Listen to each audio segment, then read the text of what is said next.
निवेदन कर रही थी आप लोगों के मध्य में कि धर्म दर्शन संस्कृति की वो अमर जागीर था। और मैंने चर्चा की थी परसों के दिन के लीलाओं का वर्णन जब किया जाता है तो नाचने गाने तक सीमित रह जाते हैं। और यदि आर्य समाजी कोई व्यक्ति उनके गुणों का बखान कर दे तो आक्षेप लगाते हैं कि आर्य समाज मानता ही नहीं। ध्यान रखिएगा, इतने बड़े योगी को जो 16 कलाओं का जाता हो उसको 16,000 रानियों का पति बता दिया। जिसका केवल और केवल एक पुत्र हुआ हो, प्रद्युम्न। आज जब बच्चा पैदा होता है ना तो घर में बातें पता है क्या चलती है? इसकी आंखें तो इसकी मम्मी पर है, इसकी नाक इसके पापा पर है, इसके कान इसकी दादी पर है, इसका माथा इसके दादा पर है ना, इसके होठ इसके मामा पर है, इसकी चाल इसकी बुआ जैसी है या फूफा जैसी है। सब पर ही तो पूछा देते उसको, मॉडल को, है ना। पर चिंतन कीजिएगा, रुक्मणी ने जिस समय कृष्ण से कहा था कि मेरी एक इच्छा है पतिदेव, कृष्ण ने कहा था देवी आदेश करो, क्या इच्छा है? बोले मैं चाहती हूँ हमारे घर में जो पुत्र हो वो केवल आप जैसा हो, बिल्कुल आप जैसा। कृष्ण ने कहा अगर मेरे जैसी संतान चाहती हो, ध्यान दीजिएगा शब्दों पर, अगर मेरे जैसी संतान चाहती हो तो देवी तप करना पड़ेगा। बोले तैयार हूं। आज जिसे बद्रीनाथ कहा जाता है, 12 वर्षों तक कृष्ण और रुक्मणी दोनों वहां पर रहे थे। और आयुर्वेद के अंदर जो बेर लगते हैं उन बेरों का बड़ा महत्व है, कितने लाभकारी होते हैं जो झाड़ियों पर लगते हैं। कहते 12 वर्षों तक बेर खाकर के तप किया था बद्रीनाथ के अंदर। और 12 वर्षों के पश्चात जब एक संतान को, एक पुत्र रत्न को जन्म दिया था जिसका नाम था प्रद्युम्न। और कहते हैं जब प्रद्युम्न युवा हुआ तो जिस समय द्वार में आते थे, कभी कभी प्रद्युम्न को देख कर के जो पदाधिकारी होते थे वो कृष्ण समझ कर के खड़े हो जाते थे। यहाँ तक कि रुक्मणी भी भेद नहीं कर पाती थी कि पति कौन सा है और मेरा पुत्र बोल दो जरा कौन सा है। जो इतना बड़ा योगी रहा हो कि जिसने अपने योग के महत्व से, ब्रह्मचर्य के महत्व से एक पुत्र को पैदा किया हो, आज भागवत के कथा बाचने वाले डंके की चोट पर मंचों से कहते हैं 1,90,000 पुत्र थे कृष्ण के। नाम पूछ लो तो बता नहीं पाते। मुझे भागवत की कथा से कोई समस्या नहीं है, ध्यान रखिएगा। भगवत कथाएं होनी चाहिए, भागवत नहीं, भगवत कथाएं होनी चाहिए, कृष्ण कथाएं होनी चाहिए। पर आप कृष्ण कथा के अंदर उनके चरित्र का हनन क्यों करते हो? अरे उनके चरित्र को वो दिखाओ जो वो वास्तविकता में थे। वो केवल और केवल मुरली की तानों को बजाने वाले कृष्ण नहीं थे, अपितु एक उंगली पर सुदर्शन चक्र उठाने वाले कृष्ण थे। ध्यान रखना, जिस सुदर्शन चक्र को अश्वत्थामा उठाना तो दूर, लोगों हिला तक नहीं पाया था, कृष्ण एक उंगली पर घुमा देते थे उसको। चिंतन करना आप लोग, विचार करना आप लोग। ऐसे कृष्ण, उनको आर्य समाज मानता है। और बारंबार आप लोगों से यही विनती करता है, इतने बड़े योगी को भोगी बनाने की कोशिश मत करो, बड़ा कष्ट होता है। जब ये ऊट पटांग भजन उनके नाम पर बजते हैं, ऊट पटांग गाने उनके नाम पर बजते हैं, इससे हमारी तो संस्कृति लांछित हो रही है ना।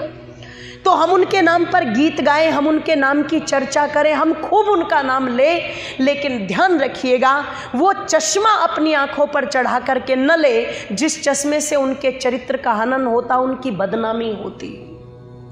अपितु उनके जीवन में जो गुण थे उन गुणों को हमें ग्रहण करना चाहिए। जिस धार्मिकता की मैं बात कर रही थी, कूट कूट करके कृष्ण के जीवन में वो धर्म भरा पड़ा था। ध्यान रखिएगा, एक कृष्ण थे जो अपने आदर्शों से कहीं डिगे नहीं, अपनी मर्यादा से कहीं डिगे नहीं और वेद के अनुसार अपने जीवन को जीते रहे। आप कहोगे कि क्या जो कृष्ण ने नीतियां अपनाई वो भी वेद के अनुसार थी? बिल्कुल वेद के अनुसार थी। वेद कहता है शाम दाम दंड भेद। अगर धर्म की स्थापना करने के लिए आप लोगों को अगर कहीं ना कहीं उसमें नीतियों का सहारा लेना पड़ रहा है तो लो, क्योंकि बिना डंडे के कभी भी झंडा ऊंचा बोल दो जरा नहीं होता, बिना क्रांति के कभी भी शांति बोल दो जरा आया नहीं करती। ओ लोगों, बिना बलिदान के कभी भी तप सुरक्षित कभी भी बोल दो जरा रहता नहीं, ये ध्यान रखिएगा। क्रांति करनी पड़ेगी, डंडा उठाना पड़ेगा। इसलिए कृष्ण ने उन्हीं नीतियों को अपना करके धर्म को स्थापित किया और तब जाकर के कहा धर्म एव हतो हन्ति धर्मो रक्षति रक्षिता। अगर तुम धर्म का हनन करोगे तो ये धर्म तुम्हारा हनन कर देगा, अगर तुम धर्म की रक्षा करोगे तो ये धर्म बोल दो जरा तुम्हारी रक्षा करेगा। आज तुम किसी पापी को छोड़ करके अन्यायी को देख करके कहते होंगे ये तो एक नंबर का दुष्ट व्यक्ति बहुत बढ़ रहा है, ये तो बहुत उन्नति कर रहा है, और हम जो धर्म के मार्ग पर चलने वाले हम पिछड़ते ही जा रहे हैं। ध्यान रखिएगा, आप पिछड़ नहीं रहे हो, आपकी तो जड़ें मजबूत हो रही है धीरे धीरे। और जो वो व्यक्ति पाप करके आपको बढ़ता हुआ दिखाई दे रहा है ना, उसकी जड़ें धीरे धीरे खोखली हो रही है। एक दिन जब वो जड़ें पूरी तरह से खोखली होगी तो वो भारी भरकम दिखने वाला वृक्ष भी यूं उखड़ करके गिर जाएगा। राम रहीम भी अपने आप को सोचता था कि मैं कुछ हूँ, रामपाल भी अपने आप को सोचता था कि मैं कुछ हूँ, आशाराम जैसे लोग भी अपने आप को सोचते थे कि मैं कुछ हूँ। पर जब इनके सिंहासन को, इनकी ध्यान रखिएगा, जो इन्होंने नगरियां बसा रखी थी उनको हिलाने का समय आया तो कोई बड़ी सोर्स नहीं लगी, बहुत साधारण साधारण परिवारों ने जड़ों को हिला करके रख दिया कि नहीं रख दिया।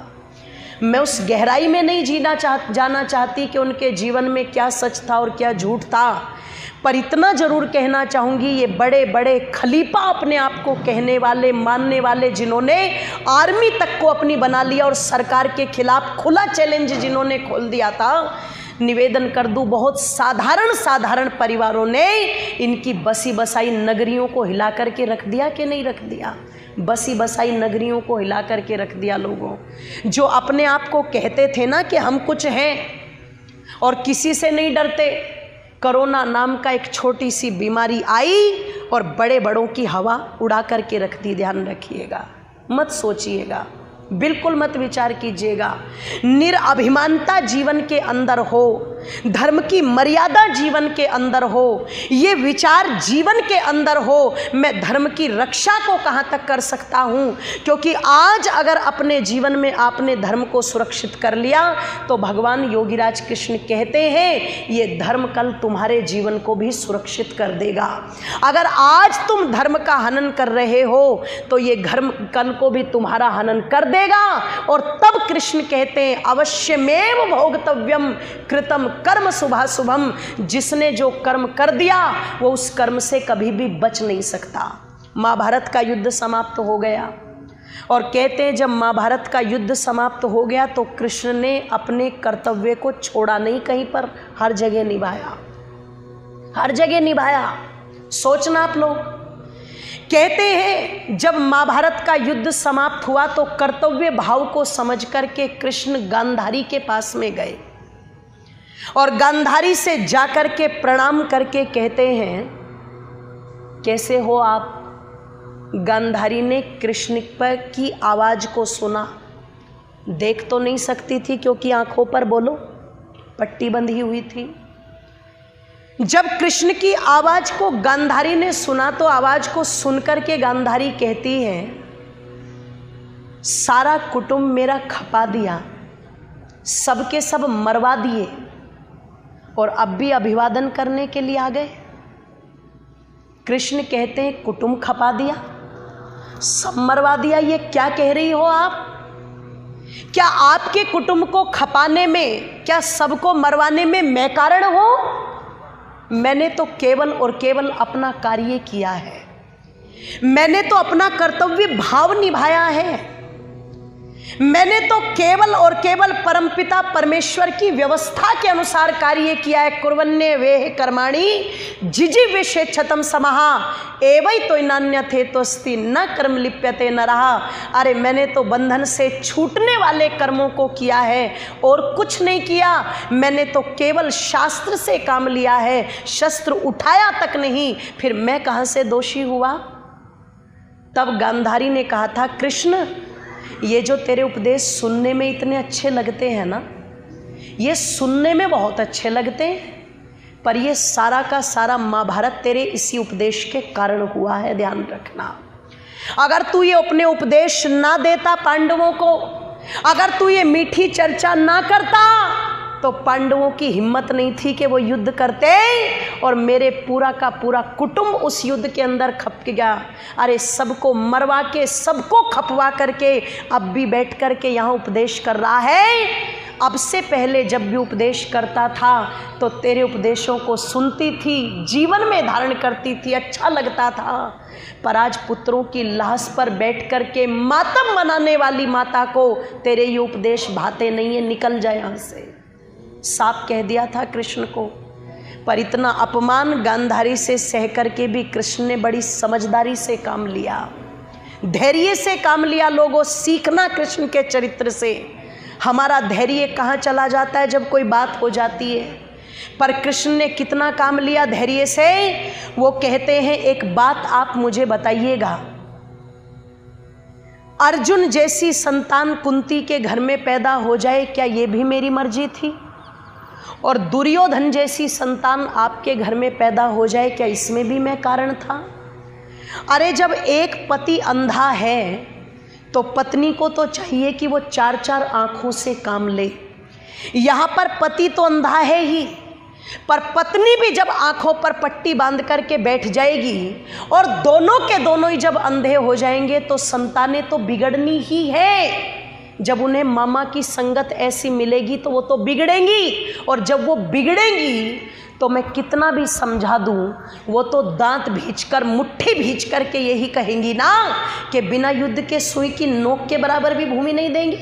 मैंने सारा कर्तव्य सब कुछ निभाया, उसके बाद भी आपकी संतान नहीं मानी। दोषी मैं नहीं, दोषी वो संतान नहीं, दोषी वो माँ है जो अपने बालक का निर्माण नहीं कर पाई।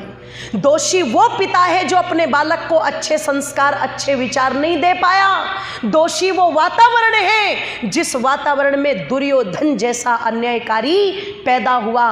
निवेदन कर दूं आप लोगों के सामने, इस तरीके से गांधारी को बात को कह दिया। अंत में हाथ जोड़ करके माफी मांगने लगी, कृष्ण मुझे माफ करना, मैं पुत्रेष्णा में आकर के ये शब्द कह गई। वास्तव में मैं इस गहराई को समझ नहीं पाई। इतनी समझदारी से अपनी बात को कह दी। पता चलता है अगर कभी घर के अंदर ऐसी स्थिति पैदा हो जाए तो एक क्रोधी के ऊपर पेट्रोल डाल करके क्रोध को बढ़ा मत देना, अपितु समझदारी से काम लोगे तो कहीं ना कहीं सामने वाले की द्वेष की आग को भी आप बुझा सकते हो। ये कृष्ण का जीवन हमें प्रेरणा देता है। पर दुख तो इस बात का है लोगों, इन बातों की चर्चा बहुत कम हो पाती है मंचों से, है ना, और नचाने की चर्चा ज़्यादा होती है। कई बार राम कथा होती है, मेरी कृष्ण कथा होती है, तो लोग कहते हैं जी हमें नचा दो।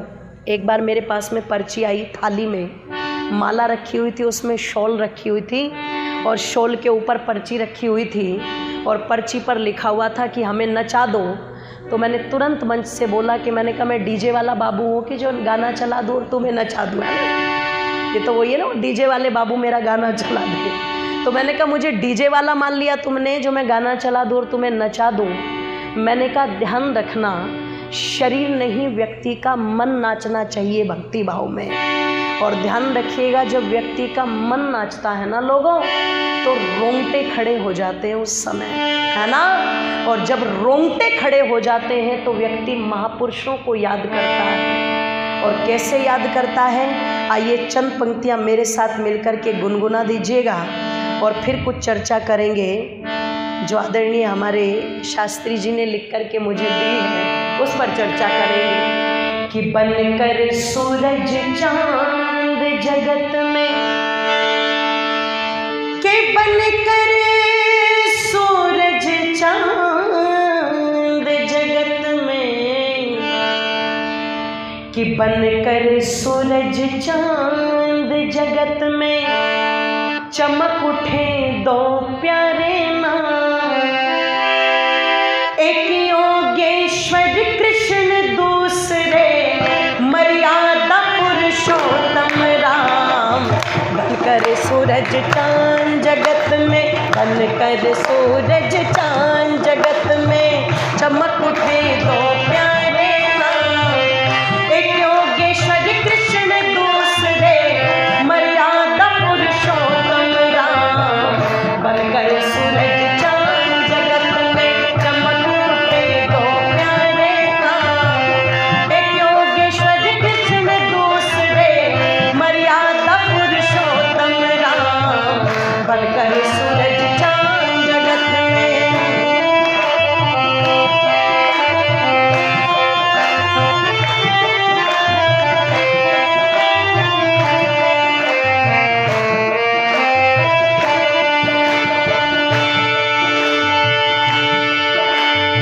राम ने सेवा और सत्य से निर्भयता को मारा, राम ने सेवा और सत्य से निर्भयता को मारा। मानव की हर मर्यादा में अपना रूप निखारा, मानव की हर मर्यादा में अपना रूप निखारा। त्याग तपस्या ब्रह्मचर्य से, त्याग तपस्या ब्रह्मचर्य से जीते थे कितने संग्राम, एक योगेश्वर कृष्ण दूसरे मर्यादा पुरुषोत्तम राम। बनकर सूरज चांद जगत में चमक उठे दो प्यारे नाम, एक योगेश्वर कृष्ण दूसरे मर्यादा पुरुषोत्तम राम। बनकर सूरज चांद जगत में।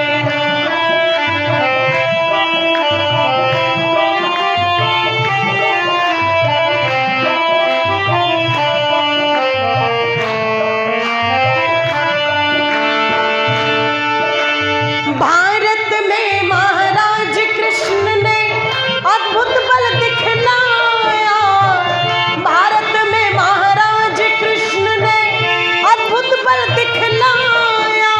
कुरुक्षेत्र की भूमि में था पापी को मरवाया, कुरुक्षेत्र की भूमि में था पापी को मरवाया।